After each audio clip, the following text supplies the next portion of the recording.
भगवान मैं तेरी पूजा कर लूं, मेरे सब कुछ है भगवान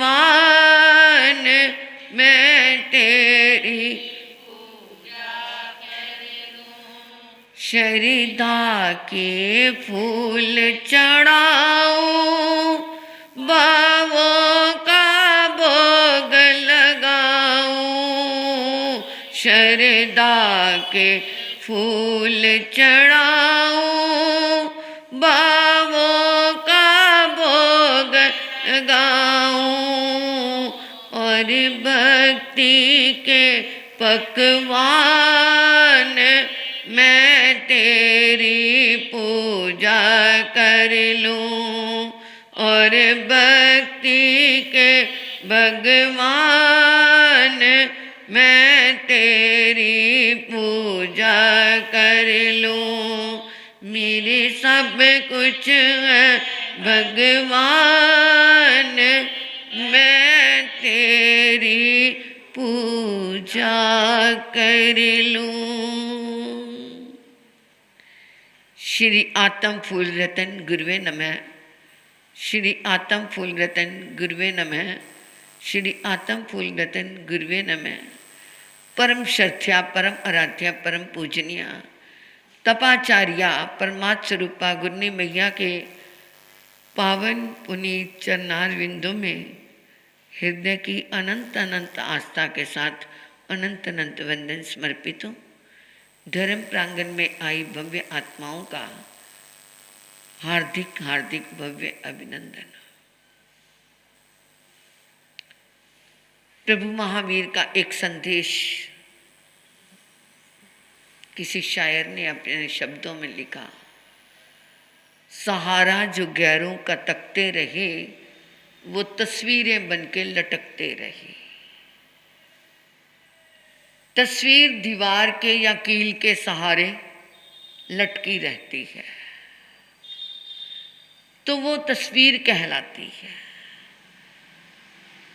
जो अपने सहारे आगे बढ़ते हैं वो तीर्थंकर महावीर बनते हैं, क्योंकि महावीर अकेले भगवान दीक्षा लेनी, अकेले केवल ज्ञान जी, अकेले भगवान मोक्ष पधारे,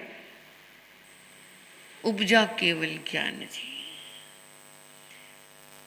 जितने तीर्थंकर हुए उनके साथ किसी ना किसी ने दीक्षा ग्रहण की, परंतु प्रभु महावीर ने अकेले ही दीक्षा ली। केवल ज्ञान भी हुआ तो रिजू बालिका नदी के किनारे पेड़ के नीचे बैठे बैठे क्या हो गया, केवल ज्ञान हो गया। कोई तीर्थ की स्थापना नहीं हो पाई, क्योंकि उस समय सभी देव ही उनका केवल ज्ञान का अभिनंदन करने आए थे। किसी भी श्रावक श्राविका ने पचखान नियम नहीं लिया, तो अकेले केवल ज्ञान की छटा भी उनकी अपनी अनोखी थी। और मोक्ष भी गए तो अकेले गए। ऋषभदेव भगवान के समय में एक समय में 108 सिद्ध हुए एक साथ, और प्रभु महावीर अकेले गए। तो ये क्या है? उन्होंने अपने कदमों पे, अपने बलबूते पे, अपनी आत्मनिष्ठा पे, अपने विश्वास और दृढ़ श्रद्धा से अपने कदमों को आगे बढ़ाते रहे।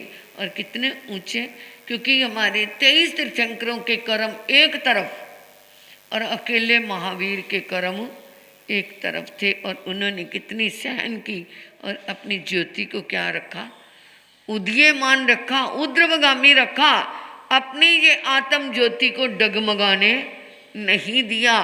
कितने आंधी, कितने तूफान, कितने प्रकंप आए, संगम जैसे ग्वाले जैसों ने क्या कुछ नहीं किया, परंतु फिर भी वो क्या रहे, अडोल रहे। तो इसलिए जो कवि ने लिख दिया कि सहारा जो गैरों का तकते रहे वो तस्वीरें बनके लटकते रहे। हमें भी ये शिक्षा लेनी है, किसी के सहारे क्या जीना। जब चंदना रोई तो प्रभु महावीर लौट आए। और जब गौतम रोए तो खुद ही प्रभु बन गए।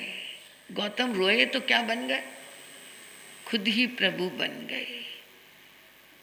और नंदीवर्धन रोया तो उसके जीवन में क्या आ गए? नृत्य आ गया, खुशियां आ गई कि रोने के बाद उसे पता चल गया नहीं, उनका वो लक्ष्य था तो मुझे उसके लिए, यानी जाने के बाद भी प्रभु ने क्या दे दिया? दूसरों को मार्ग दे दिया। जिस समय प्रभु का निर्वाण हो गया, नौमल देश के, नौलक्ष देश के राजा वहाँ पे बैठे पोषद कर रहे थे, बेले बेले हो गए थे, क्योंकि प्रभु ने कितनी देर अपनी अंतिम वाचना दी? कितने समय? 16 पहर, 2 दिन 2 रात। अंतिम समय में वो सुख विपाक सूत्र सुनाते सुनाते चले गए। प्रभु का निर्वाण हो गया, इंद्रों ने मोक्ष महोत्सव मना लिया, पुद्गल बिखर गए, सब कुछ हो गया। लोगों ने बेले के पारने, राजाओं ने बेले के पारने कर लिए, परंतु नंदीवर्धन पारना नहीं कर रहा। वो किस कारण नहीं हो रहा? क्योंकि उसे मोह ने पकड़ रखा, मोह के अधीन होकर के रो रहा है। पूरा कुंड ग्राम भी स्तंभित हो गया। जब राजा कुछ नहीं खाएगा तो प्रजा कैसे खा जाएगी? पहले प्रजा वफादार होती थी, आज तो माँ बाप रो रहे हो ना, और बच्चे जाकर के अपना खाना पीना कर लेते हैं। वहाँ पर क्या प्यार होगा? अरे ये तो करते रहते हैं, इनका तो रोना बना ही रहता है, इसका क्या है? वो अपना काम करके आ जाते हैं। तो वहाँ कोई अपनापन नहीं, आत्मीयता नहीं, प्यार नहीं। तो वहाँ पर वो क्या है? महावीर के प्रेम में वो नंदीवर्धन नहीं कुछ कर रहा तो पूरा कुंड ग्राम भी स्तब्ध मौन छा गया है। सबने मनोहार कर ली, परंतु नहीं माना। सुदर्शना को संदेश पहुंच गया, बहन को, कि आप ही आकर के मना सकती हो, हमारे से तो मान नहीं रहे। अब सुदर्शना वहाँ से आई, रथ आकर के बाहर महलों के रुका, और आते ही वो भागी, और भागी आकर के एकदम गले से लगाया नंदीवर्धन को। भाई देख, मैं आ गई, बहन की खुशी के लिए भी तू क्या है, मेरी तरफ देख भी नहीं सकता तू? देख तो सही, मैं आ गई। गले से लगाया, माथा चुमा, सिर पे हाथ फेर रही है और पीठ पे हाथ फेर रही है, और वो जितना करती जा रही है उतनी रुलाई उसकी और फूट रही है। क्योंकि कोई भरा हुआ हो, उसको कोई प्यार कर दे, कोई बच्चा गिर जाता है ना, अपने आप तो गिरा रोएगा नहीं, जब माँ आकर के या कोई आकर उसके कहेगा ना तेरे चोट लगी, तो क्या होता है? रोना आ जाता है ना उसको। कई बार अपने अनुभव किया होगा बच्चों के साथ। तो वो और रोने लग जाता है, तो वो और भी फूट पड़ा। तो उस समय क्या है, सुदर्शना ने नंदीवर्धन को क्या कहा? मेरे प्यारे भाईजान, सुनो लगा करके कान, करो पारने का ध्यान, आंसू ना बहाओ आँख से, आंसू ना बहाओ आँख से। जब कहा नहीं भैया मेरे भाईजान, मेरे जान से भी प्यारे भाई, अब आंसू नहीं बहाना, चलो उठो उठो उठो, जल्दी करो पारना। नंदीवर्धन फपक फपक के रोते हुए कहता है, श्री वीर भगवान मुझे छोड़ के नादान, हुए हुए निर्वाण, कैसे मैं बुलाऊं भगवान को, कैसे मैं बुलाऊं भगवान को।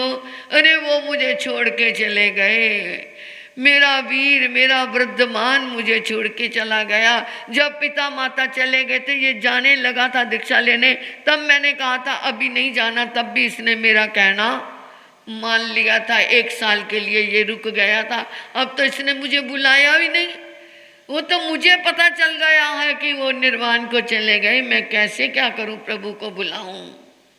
अरे ये तो मोह के लिए तू बोल रहा है। सत्य तो ये है, जो जन्मा है वो मर जाता, फूल खिलता वही कुमलाता, यही देह का स्वभाव, जाना इसे पर भाव, वही ज्ञानी है महान, आंसू बहाओ नहीं आंख से। अरे जो जन्मा है उसने मरना ही था, और प्रभु की तो मौत नहीं हुई, बल्कि उनका तो क्या हुआ है, मृत्यु का महोत्सव हुआ। सदा के लिए वो क्या हो गए, जन्म मरण से मुक्त हो गए, बार बार नहीं हमें रुलाएंगे। अब रो लिया ना हमने। जो फूल खिलता है, जन्मे सो मरे, बने सो बिगड़े, फूल उदे हुए जो अस्त हो, ये तो दुनिया का नियम है। वो तो चले गए, नहीं नहीं, उनकी आत्मा ने सिद्धि पाई, पर मेरे से छूटा है भाई, कैसे घर में रहूं, कैसे धीरज धरूं, कैसे पार ना करूं, कैसे बुलाऊं भगवान को। अरे उन्होंने तो सिद्धि पा ली, परंतु मेरा क्या होगा, मुझे तो दुनिया में रहना है ना अभी। अब इस घर में मेरा रहने को मन नहीं करता, छोड़ के जाऊंगा मैं ये कुंड ग्राम, ये महल मुझे अच्छा नहीं लगता, ये सब कुछ सुनना लगता है। वो जंगल में गए थे, मैं अभी जंगल में चला जाऊंगा। सुदर्शना कहती, गौरव कर अपने भाई पे, हमें मान है अपने भाई पे कि ऐसा भाई सबको मिले, ऐसा भाई सभी कोई पाए, सारी दुनिया के दुखड़े मिटाए, छुड़ा संसार का वास, किया बंधनों का नाश, पाया मुक्ति निवास, कैसे भुलाऊं भगवान को। हाँ आंसू ना बहाओ तुम आंख से। नंदीवर्धन कहता, मान तो है मुझे अपने भाई पे, जो रोया वो हंस के लौटा, जो उदास हुआ वो खिल के गया, जो सूख गया वो हरा भरा होकर के गया। और प्रभु ने तो सारे बंधनों का नाश कर लिया, परंतु अब मेरा है कौन।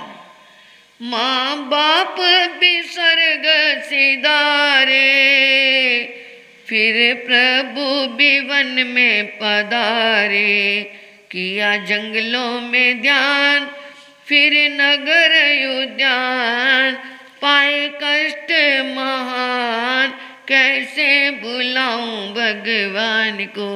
मैं तो अनाथ हो गया, माँ बाप भी चले गए, भाई भी चला गया, तू भी ससुराल चली गई, मेरा कौन है, मेरा कोई नहीं, मुझे तो अनाथ करके चले गए। और वो था भी तो जंगलों में रहता था, कितने कष्ट सहे उसने, मैंने खुद अपनी आंखों से देखा कैसे उसको हंटरों की मार पड़ रही थी। अब सुदर्शना कहते ये तो कहानियां डालने लग गया, ये तो अब अगली पिछली सारी बातों में अंदर पड़ गया। वो कहते सोच तो सही, मेरा भी तो भाई था, मेरे भी तो माँ बाप मुझे छोड़ के गए हैं, अकेले तेरे तो नहीं गए, केवल तुमको ही छोड़ गए वे, क्या मेरे न भैया थे वे, जितना तुमको है गम उतना मुझको भी रंज, होती आयुष प्रबल, आंसू बहाओ नहीं आंख से। हाँ आंसू बहाओ नहीं आंख से। मुझे भी दुख है, मेरा भी दिल रोता है, मैं भी क्या है गमगीन हूँ, मैं ससुराल में हूँ, तो फिर भी अपने यहाँ परिवार में है, मेरा तो भाई भी यहाँ पर बैठा और मैं वहाँ पर बैठी हूँ, मेरे भी तो गए, अब मैं क्या करूँ। अरे क्या करूँ, वो महावीर महावीर था, सब कुछ कर सकता था वो, हमारा नहीं किया, दुनिया का कर गया। थे महाबली मेरे भाई, नहीं उनके लिए थी कठिनाई, करते मुझ पे मेहर, बढ़ाते उम्र थोड़ी, फिर जाते शिवनगर, आंसू बहाऊं क्यों ना आंख से। अरे थोड़ी सी आयु और बढ़ा लेते। उनके पास क्या थे, वो तो महाबली थे, सब कुछ कर सकते थे। आयु आयु कैसे बढ़ जाती। इंद्र ने आकर के प्रभु के चरणों में निवेदन किया था, प्रभु अभी निर्वाण की जो घड़ी है उसमें भस्मक ग्रह लगा हुआ है, अगर उस ग्रह के अंदर आप निर्वाण को प्राप्त होते हैं तो आने वाले समय में साधु साध्वियों के लिए संयम में बहुत ज़्यादा कठिनाइयाँ आएंगी।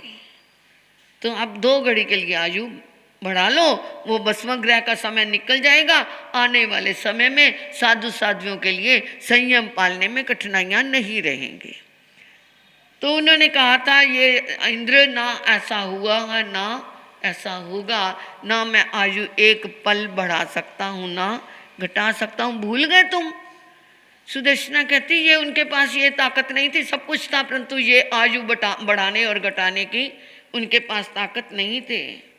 मैं मानता हूँ कि वो अतिवीर थे, तकदीर थे, परंतु आयुष क्या है, अटल है। उनके जाने से सभी दुखी हैं, चांद तारों की चाल रुकी है, जैसे मरघट का मौन छाया हर दिल कौन, आज प्रफुल्लित कौन, आंसू बहाओ कहना आंख से। अरे उनके जाने से तो मैं क्या, तो सारी नगरी की तरफ देख सुदर्शना, ऐसी चुपचाप है, ऐसी चुपचाप है जैसे शमशान की तरह वहाँ मौन छा गया है। तो भाई अब ये करके मिलेगा क्या, याद भैया की भूलनी पड़ेगी, तभी घावों पे मरहम लगेगी।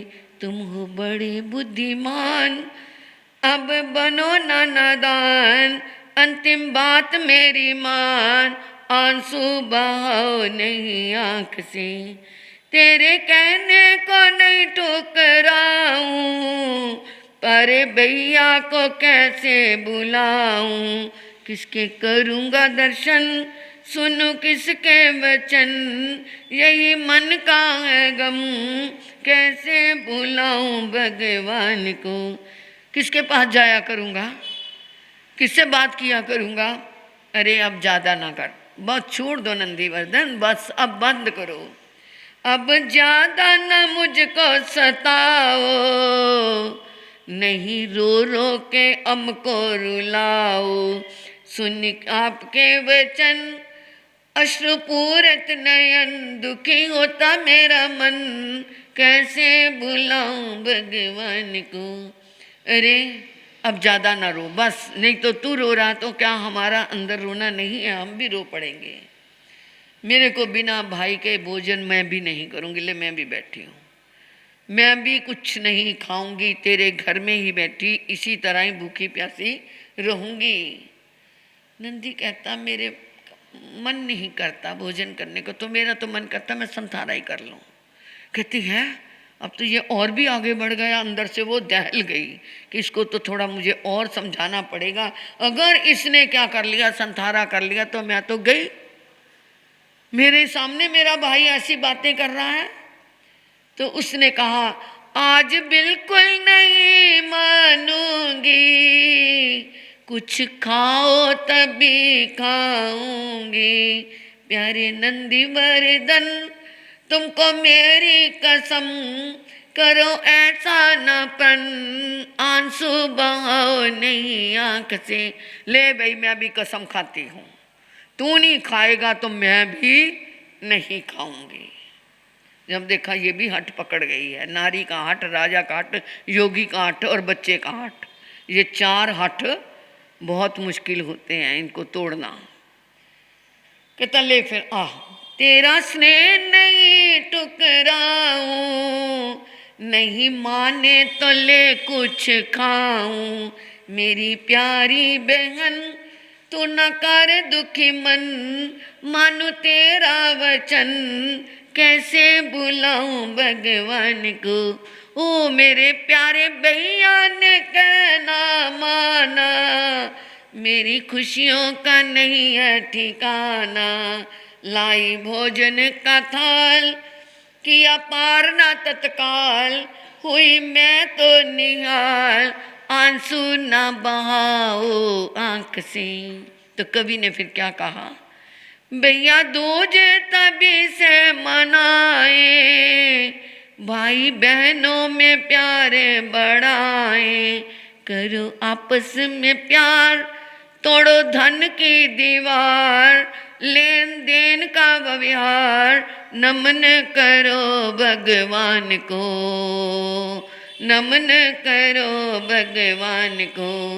भाई बन जाए नंदी वर्धन, होंगी बहनें सभी सुदर्शन, बड़े प्रेम अपार होगा स्वर्ण संसार, यही विजय विचार। आओ मनाए भैया दूज को, आओ आओ मनाए भैया दूज को। तो उस दिन से ये क्या हो गई, भैया दूज का इतिहास हमारे जैन दर्शन में। सनातन परंपरा में क्या है, यमुना नदी, जिसका नाम यमुना है, ये यमुना एक बहन है, उसके नाम से नदी बनी। यम की बहन यमुना, शादी हो गई, ये सनातन बात है। और कई साल तक वो उसके यहाँ ना जा सका, क्योंकि यमराज को कहाँ फुर्सत, रोज के कितनों के हिसाब मृत्यु के करने। बार बार यमुना बुलाती रही, भाई कभी तो आजा, कभी तो आजा। एक दिन पहुँच गया, बहन ने टीका किया, खाना खिलाया, मनुहार की, उसने खुशी में उसके बहुत उपहार दिए। कहते बहन और क्या मांगना चाहती है, कहती मैं ये चाहती हूँ ये दूज अमर दूज बन जाए।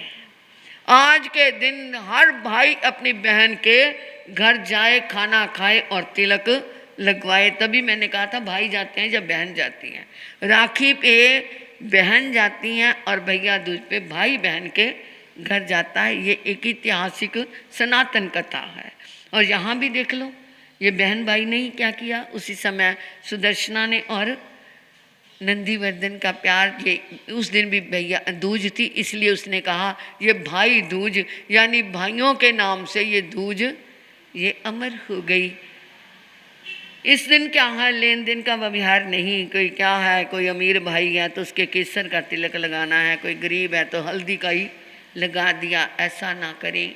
बहन ब्याई के प्रेम को याद करते हुए उनके साथ एक अमर स्मृति अपनी बनाते रहें। नमो अरियंतानंग, नमो सिद्धानंग, नमो ऐरियानंग, नमो विजानंग, नमो लोय सब सावनंग, चैता वारं वासन चक्वेट्टी में हड्डियों संति संति करे लोय पत्तो गए मनुत्रंग। श्री चितारी मंगलम अरिहंता मंगलम सिद्धा मंगलम साहू मंगलम केवलिप नत्तो दम्मो मंगलम। चेतारी लुगुत्मा अरिहंता लुगुत्मा सिद्धा लुगुत्मा साहू लुगुत्मा केवलिप नत्तो दम्मो लुगुत्मा। चेतारी शरणम पव्यामे अरिहंते शरणम पव्यामे सिद्धे शरणम पव्यामे साहू शरणम पव्यामे केवलिप नत्तो दम्मो शरणम पव्यामे। अरिहंता जी का शरणा, सिद्धा जी का शरणा, साधु जी का शरणा, केवलिप रुपया दे धर्म का शरणा। ये चार शरणें दुख करने और शरणानी कोई जो वह प्राणी करे आराधन, उसका अजर अमर पद होए, उसका सदा ही मंगल होए।